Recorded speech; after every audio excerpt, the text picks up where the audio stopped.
This is Amber Laura with LitlyBear.com, and today I want to talk about story arcs. So a story arc is a self-defining term in the fact that it is the arc involved in your plot projection. And it is typically comprised of 5 key elements.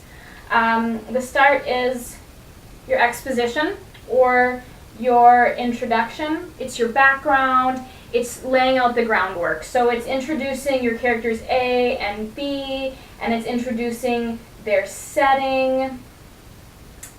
And all of that is going to lead to your rising action, which is the conflict that they find themselves in.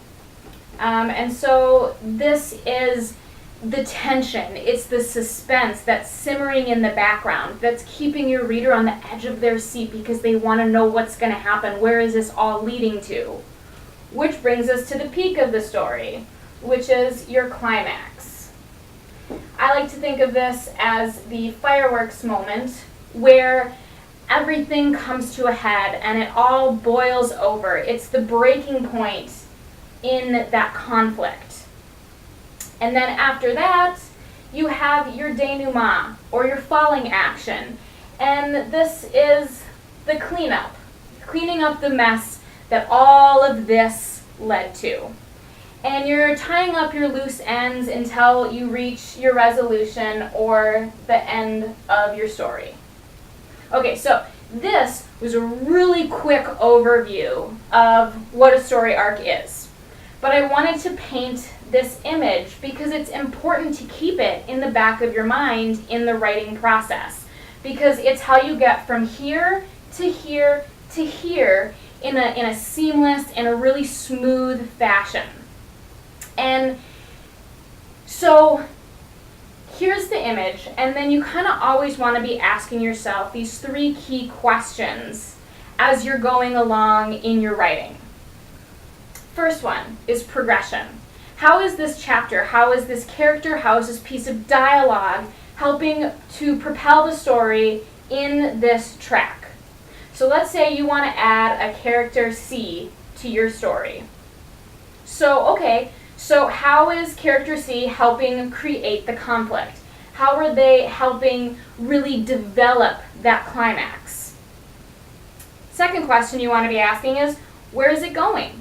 So what is character C's individual story in the overarching story? And this is a good question to ask because you might find that all of a sudden character C right here goes out into, no man's land. And okay, so that might be a little bit of a warning because this, if it breaks off here and if it never comes back and connects with the rest of the story, then you've created a bit of confusion and you've maybe even created a little bit of an upset in your reader's mind because they don't understand what this tangent had to do with the rest of the story. So then you ask, why do I include it?